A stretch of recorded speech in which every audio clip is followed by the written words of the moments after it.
Does your AI system actually know when it's wrong?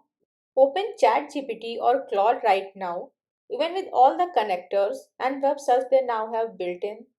Try asking something specific about your internal docs, a multi-version policy, a niche customer contract, your last quarter's deal pipeline, and you will watch it confidently get the answer wrong.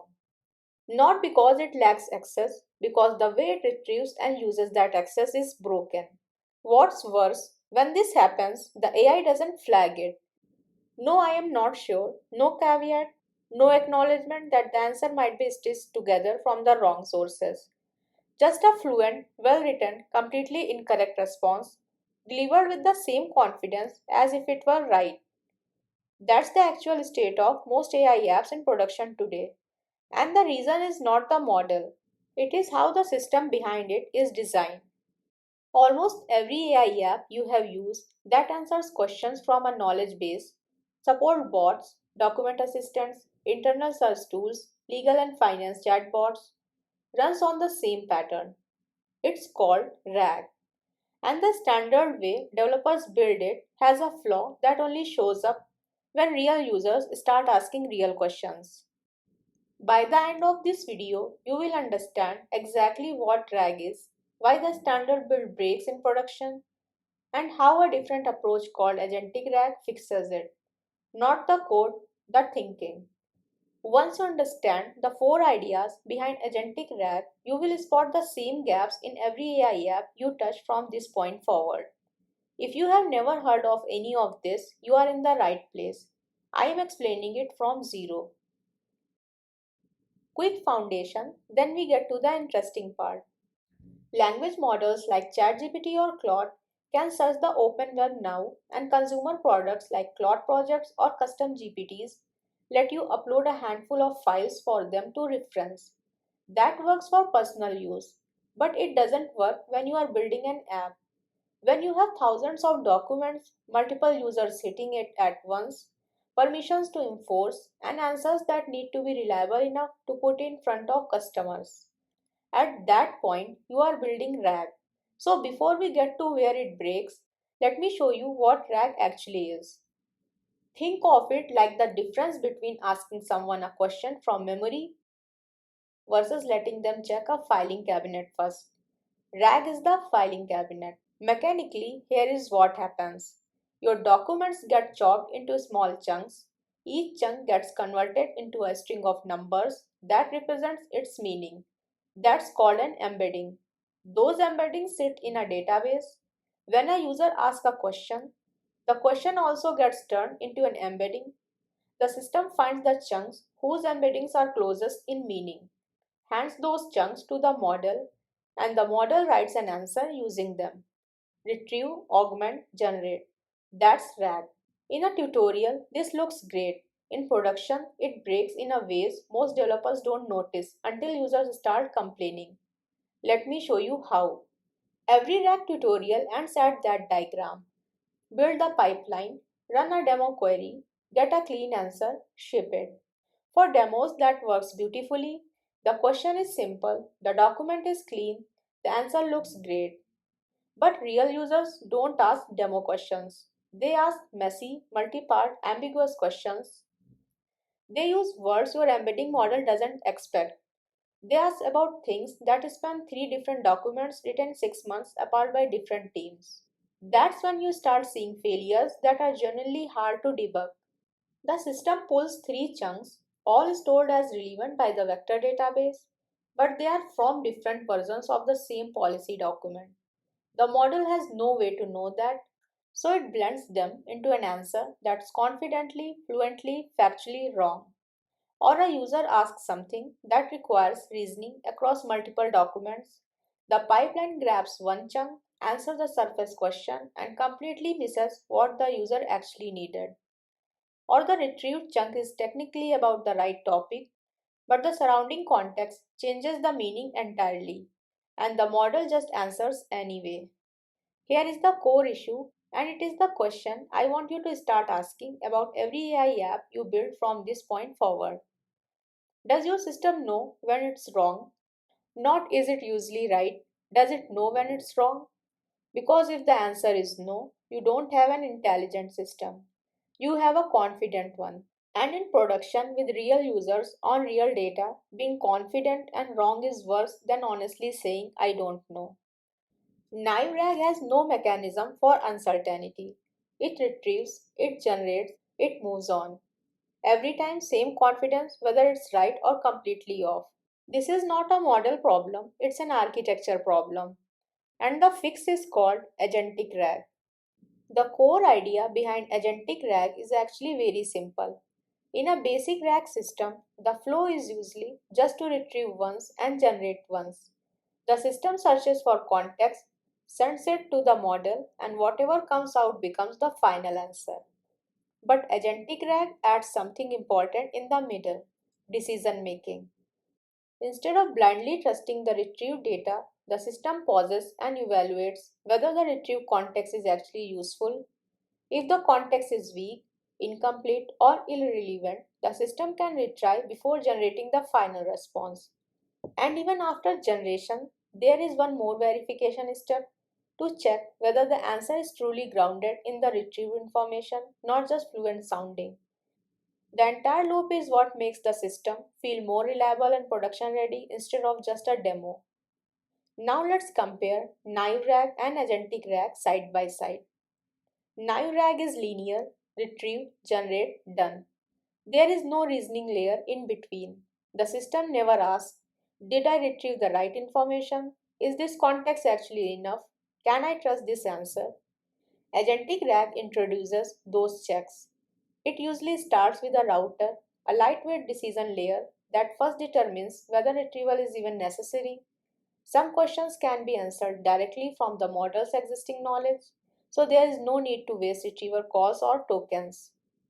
If retrieval is needed, the system fetches relevant chunks, evaluates them, generates the response, and finally performs a hallucination check to verify that the answer is supported by the retrieved context.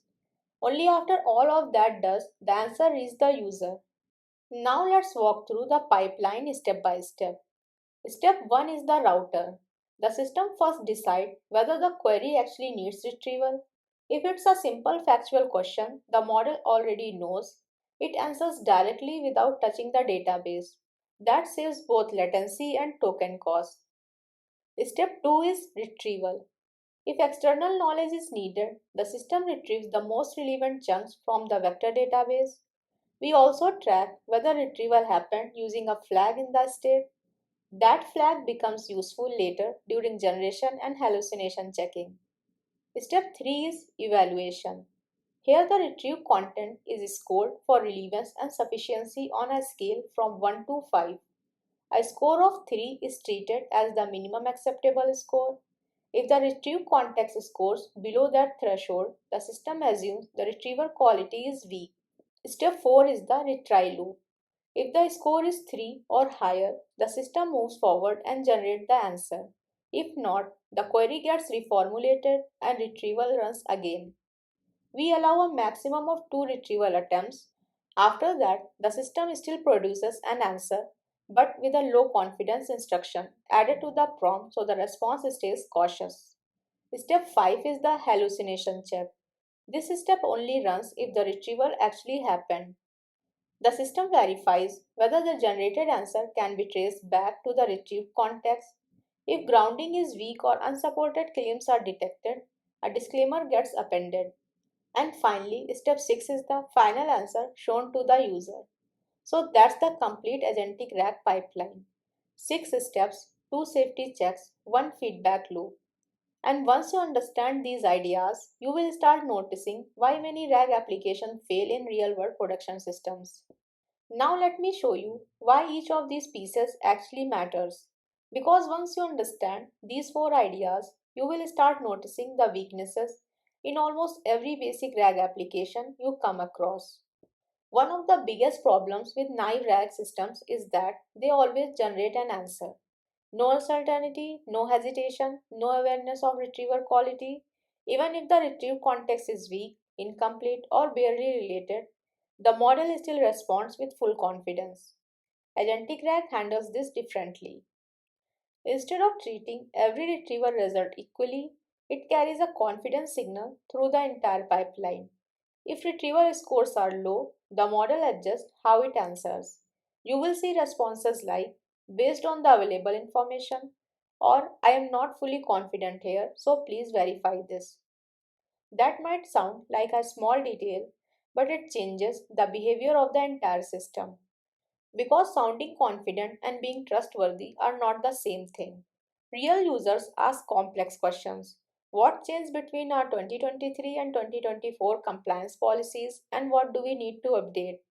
That requires pulling two documents, comparing them, identifying the delta, and synthesizing a response. A naive pipeline grabs one chunk and guesses. An agentic system breaks the question into retrieval steps, evaluates each one, and builds the answer progressively, like a researcher working through a problem, not a search bar returning a single result. Another major advantage is self correction.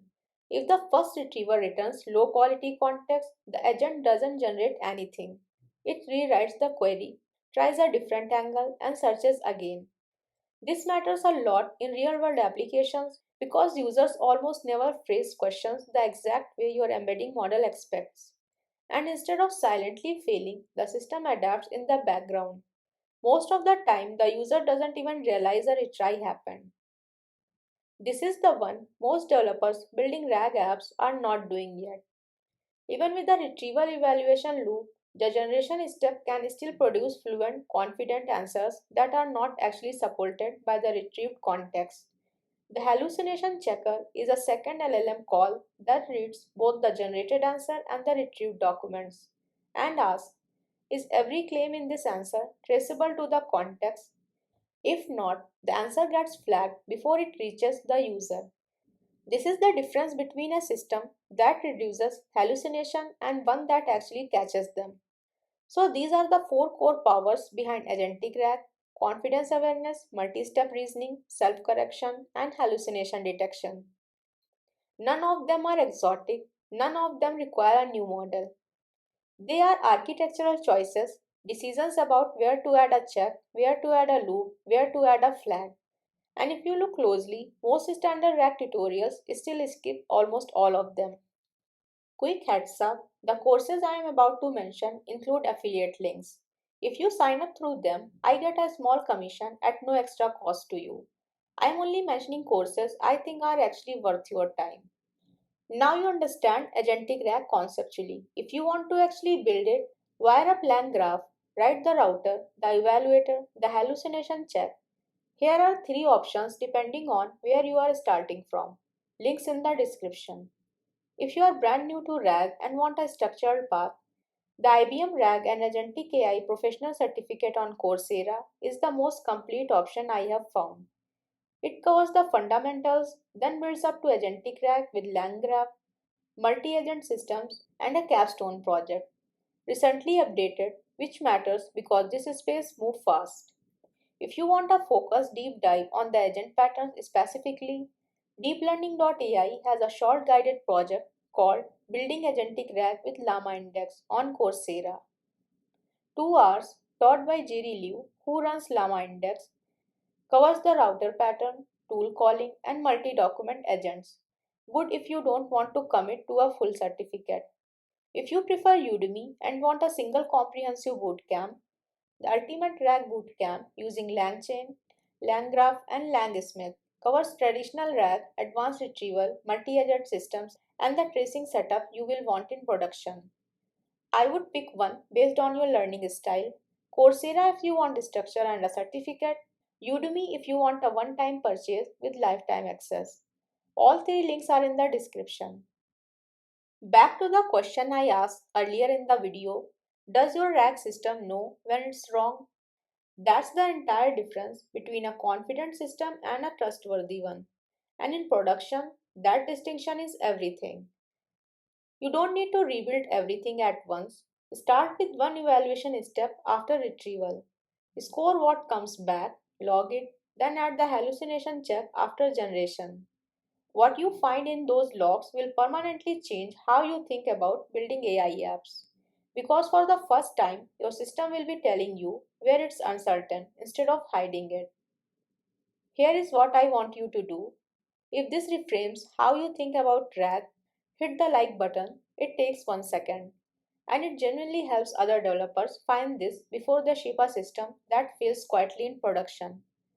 And in the comments, tell me which of the four powers your current RAG app is missing: confidence awareness, multi step reasoning, self correction, or hallucination detection.